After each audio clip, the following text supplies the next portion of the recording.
হ্যাঁ ভক্তমন্ডলী, আমরা আজকে বাংলাদেশের সিলেট জেলার কোতোয়ালি থানার বালুচর এলাকার উত্তর চন্দনতুলা পাড়ায় বাচ্চু তর্ক বাসাতে গীতাপাঠের আয়োজন করেছেন তিনি তার পিতামাতা মৃত পিতামাতার উদ্দেশ্যে। ভক্তমন্ডলী, আমরা এখন গীতাপাঠ ধর্মীয় আলোচনা করব। বাংলাদেশের সিলেট জেলা থেকে আমরা বলছি আজকে।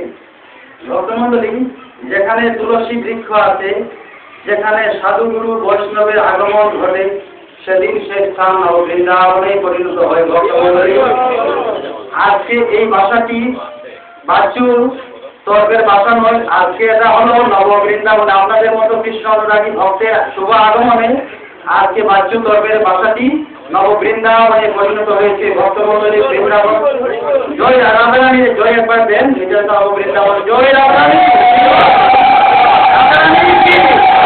রাধারানী কি নববৃন্দাবনে বাস করতে হলে রাধার জয় দিতে হবে, সেই জন্য আমরা তিনবার রাধারানীর জয় দিলাম। ভক্তমন্ডলী, আমরা এ ধরাধামে আসার পথে মাতৃগর্ভে থাকাকালে সপ্তম মাসের অষ্টম দিনে ভগবান শ্রীকৃষ্ণের সাথে আমাদের দেখা হয়েছিল প্রত্যেকের সাথে। আমরা কিন্তু ভগবানকে মাতৃগর্ভে থাকাকালে আমরা ভগবানকে পেয়েছিলাম সপ্তম মাসের অষ্টম দিনে। আমরা সেদিন ভগবানের কাছে ওয়াদা দিয়ে এসেছিলাম যে আমরা এই ধরাধামে গেলে আপনার সেবা করবো, গুণগান করবো, কীর্তন করবো। কিন্তু আমরা এই ধরাধামে আসার পরে কিন্তু আমরা সবাই ভুলে গেলে তো চলবে না, আবার তো আমরা তার কাছে ফিরে যেতে হবে। ভক্তমন্ডলী, আমরা এই মনুষ্য জন্ম জন্মের মধ্যে শ্রেষ্ঠ জন্ম, এই জন্ম পেয়ে আমরা যদি ভগবানকে ভজনা না করি তাহলে কি চলবে?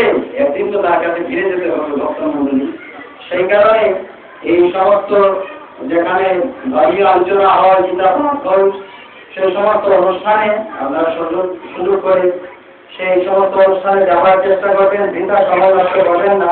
জীবন কয়েকদিনের, এই জীবন থাকতে জীবনের বেলা ডুবে যাবার আগে এই সমস্ত ধর্মীয় কাজকর্ম সম্পাদন করতে হবে। ভক্তমন্ডলী, আমাদেরকে এই সমস্ত কাজ সম্পন্ন করতে হবে। তাই আপনারা এই সমস্ত অনুষ্ঠানে যাবেন।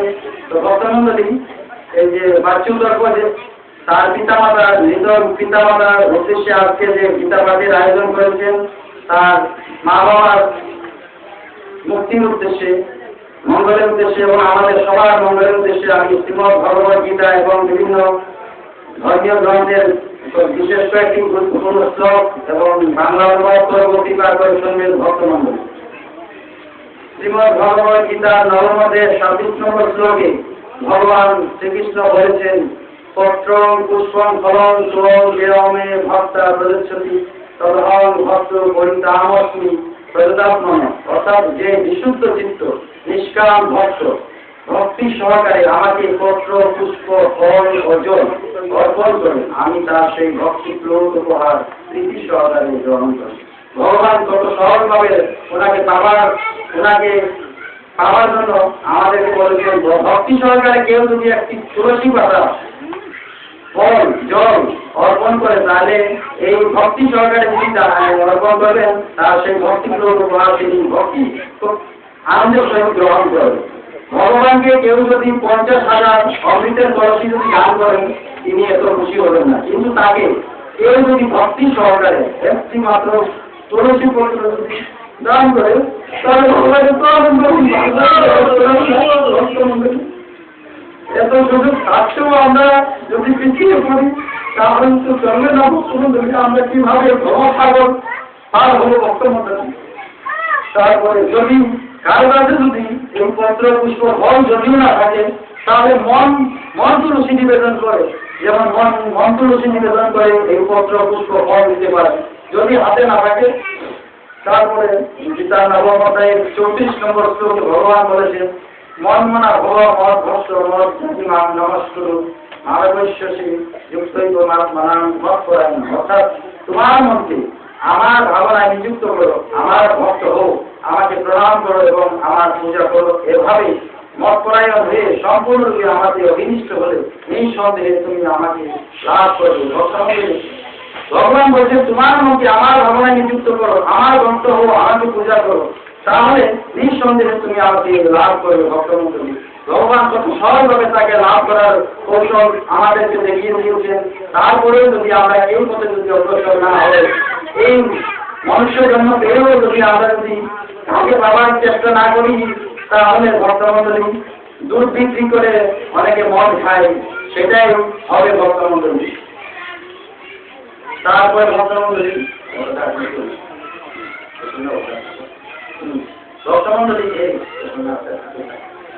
তারপরে গীতার নবম অধ্যায়ের 22 নম্বর শ্লোক।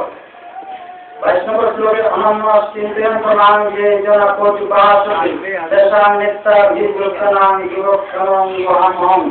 অর্থাৎ অনন্য চিত্তে আমার চিন্তায় মগ্ন হয়ে পরিপূর্ণ ভক্তি সহকারে যারা সর্বদাই আমার উপাসনা করেন, তাদের সমস্ত অপ্রাপ্ত বস্তু আমি বহন করি এবং তাদের বস্তু সংরক্ষণ করি। শ্রীমদ্ ভগবদ গীতার নবম অধ্যায়ের 31 নম্বর শ্লোকে ভগবান বলেছেন, পুত্র ভগবতী ধর্মাত্মা প্রতিষ্ঠান্তি নিগচ্ছতি কোপি প্রতিদানিহি নরে ভক্ত প্রদর্শতি। অর্থাৎ তিনি শীঘ্রই ধর্মাত্মায় পরিণত হন এবং নিত্য শান্তি লাভ করেন। যে কোপি তুমি যুক্ত করবে ঘোষণা করো যে আমার ভক্ত কখনো বিনষ্ট হন না। ভগবান শ্রীকৃষ্ণ অর্জুনের তার সমাজের মাধ্যমে জগৎবাসীকে জানিয়ে দিয়েছে যে ভগবানের ভক্তের কখনো বিনষ্ট হন না। ভগবানের ভক্ত যদি হতে পারেন, তার ভক্তের বিনষ্ট হন না। তিনি জগৎবাসীকে সেই তার সমাজের মাধ্যমে জানিয়ে দিয়েছেন ভক্তমণ্ডলী। শ্রীমদ্ ভগবদ গীতার 65 নম্বর শ্লোকে ভগবান বলেছেন, সর্বধর্মান পরিত্যাজ্য মামেকং শরণং ব্রজ ওম তাং সর্বপাপি ভোগপুষ্যান্নাথ। অর্থাৎ সর্বপ্রকার ধর্ম পরিত্যাগ করে কেবল আমার শরণাগত হও, আমি তোমাকে সমস্ত পাপ থেকে মুক্ত করব, তুমি শোক করো না। ভক্তমণ্ডলী, সকল প্রকার ধর্ম পরিত্যাগ করে ভগবানের শরণাগত হওয়ার জন্য তিনি বলেছেন। তারপর শ্রীমদ্ ভগবদ গীতার চতুর্থ অধ্যায়ের নবম শ্লোকে তিনি বলেছেন, জন্ম কর্ম জনে দীর্ঘমেদন যোগ ব্যক্তি প্রত্যক্ষ গ্রহণ পুরব্রহ্মবেদী মামেতি সুঅর্জুনা। অর্থাৎ হে অর্জুন, যিনি আমার এই প্রকার দীর্ঘ জন্ম ও কর্ম যথাযথভাবে জানেন, তাকে আর দেহ ত্যাগ করার পর জীবন পুনরায় জন্ম গ্রহণ করতে হয় না। তিনি আমার নিত্য ধাম লাভ করেন। তিনি আমার এই দিব্য যে জন্ম এবং কর্ম যথাযথভাবে জানেন, ভগবানের জন্ম এবং কর্ম যথাযথভাবে জানেন, তাকে আর দেহ ত্যাগ করার পর আর পুনরায় জন্ম গ্রহণ করতে হয় না, এই পৃথিবীতে বারবার আসতে হয় না। তিনি বলেছেন আমার নিত্য ধাম লাভ করেন, সেই কথা ভগবান বলেছেন।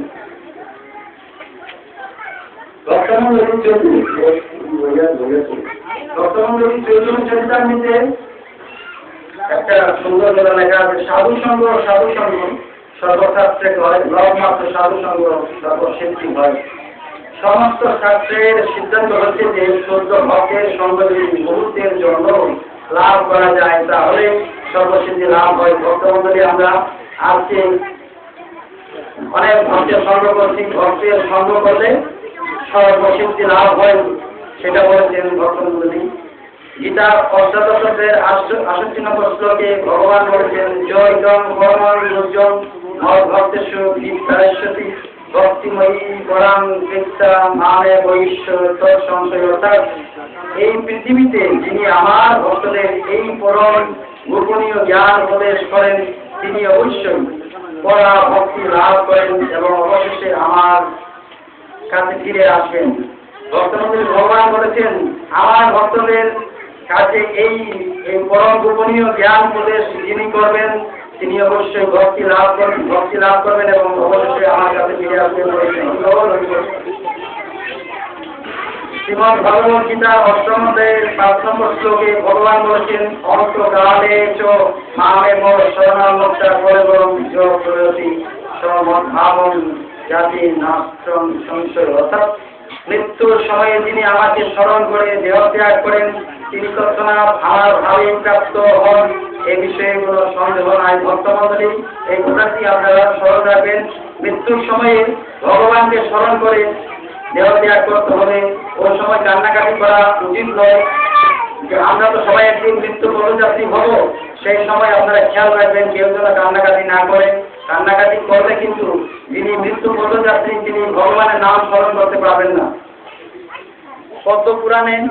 পদ্মপুরাণে একটি শ্লোক আছে, আরাধনাং সর্বেষাং বিষ্ণু আরাধনাং পরম তস্যাৎ পরতরং দেবী তদীয়ানাং সমুচ্চরং, অর্থাৎ সমস্ত আরাধনার মধ্যে শ্রী হরির আরাধনাই শ্রেষ্ঠ, কিন্তু বৈষ্ণবের পূজা তদপেক্ষাও শ্রেষ্ঠ। ভক্তমণ্ডলী, আরাধনার মধ্যে সর্বশ্রেষ্ঠ হল ভগবানের সেবা, কিন্তু ভগবানের সেবা দিয়েও আজকে যে আপনাদের মতো ভক্তের সেবা করছেন বাচ্চু সর্ব, এটা কিন্তু ভগবানের আরাধনার চেয়েও এটা ভগবান বলছেন এটা শ্রেষ্ঠ বলছেন। ভক্তের সেবা করা। তারপর নারদীয় পুরাণে লেখা, বিষ্ণুর পূজা পরনান্ত শুশ্রূষাং পূর্বতে হিতে তে জানতি বিষ্ণু ভবনম শ্রীশক্ত পুরুষান্বিতা, অর্থাৎ হরিভক্তগণের সেবা করিলে ১বিংশতি পুরুষ বিষ্ণু লোকে গতি হয়। হরিভক্তগণের সেবা করিলে, ভগবানের ভক্তের সেবা করলে ২১ জন পুরুষ সহ বিষ্ণু লোকে গতি হয়।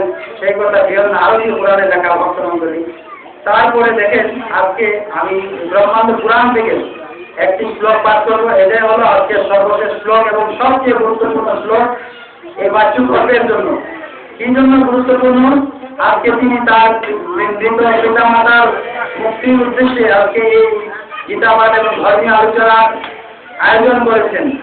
আজকে সেই তার পিতামাতার উদ্দেশ্যেই ভগবান বলেছেন এবং সবার পিতামাতার উদ্দেশ্যেই ভগবান এই যে ব্রহ্মাণ্ড পুরাণে বলেছেন যে ঊর্ধ্বপুণ্ড ধর মস্ত গৃহে যশান্ন মশ্নুতে তথা বিংশ কুলম তৈশ্য নরক দারম মহা, অর্থাৎ ভগবান বলেছেন যে ঊর্ধ্বপুণ্ডধারী। ঊর্ধ্বপুণ্ড কি? এই যে আমরা যে পড়ছি তিলক, এই তিলকধারী ব্যক্তি যার গৃহে অন্ন ভোজন করেন তাহার ২০ পুরুষকে আমি নরক হইতে উদ্ধার করি। ভগবান এই যে তিলকধারী ব্যক্তি যার গৃহে অন্ন ভোজন করেন তার ২০ জন পুরুষ, এরা যদি তাদের কর্মফলের কারণে কেউ যদি এই ২০ জন পুরুষের মধ্যে আজকে বাচ্চুগর্ভের বংশে মারা গেছে এমন ২০ জন পুরুষ, তারা যদি তাদের কর্মফলের কারণে তারা যদি কোনো কারণে নরকগামী হয়ে থাকে, তাহলে ভগবান বলেছেন যে ঊর্ধ্বপুণ্ডধারী কোনো ব্যক্তিকে যদি কেউ অন্ন প্রসাদ গ্রহণ করায়, তাহলে তার সেই ২০ পুরুষের মধ্যে যারা নরকগামী হয়ে আছে তাদেরকে আমি সেই নরক থেকে উদ্ধার করি বলেছে। কত বড় কথা! তো ভক্তমণ্ডলী, আজকে আমরা ঊর্ধ্বপুণ্ডধারী কত ব্যক্তি তার বাসায় আমরা অন্ন প্রসাদ খিচুড়ি প্রসাদ নেব, আপনারাও নেবেন। তো ভক্তমণ্ডলী, ভগবান যে এই কথাটি বলেছেন সেই কথাটি আজকে আমরা ভগবানকে স্মরণ করিয়ে দিতেছি। ভগবান তো ভক্তের মাঝেই বিরাজ করেন, ভগবান তো নিশ্চয়ই এখানেই আছেন শ্রীমতী রাধারানীকে নিয়ে। সেই ভগবানকে আমরা তার দেওয়া কথাটি স্মরণ করে দিয়ে বাচ্চুগর্ভের বাড়িতে যে ২০ জন পুরুষ মারা গেছে তাদের মধ্যে যারা তাদের কর্মফলের কারণে যদি কেউ যদি নরকগামী হয়ে থাকে তারা যেন ভগবান শ্রীকৃষ্ণ তাদেরকে উদ্ধার করে দেন। সেজন্য আমরা তার দেওয়া শ্লোকটাই আমরা তাকে স্মরণ করি এবং ৩ বার নাম দিয়ে আমরা তাদের যেন উদ্ধার হয়, মঙ্গল হয়, সবার মঙ্গল হয়। এই জন্য আমরা ৩ বার নাম দেবো। কৃপা করে আমার সাথে ৩ বার নাম দেবে। বলেন, হরে কৃষ্ণ, হরে কৃষ্ণ, হরে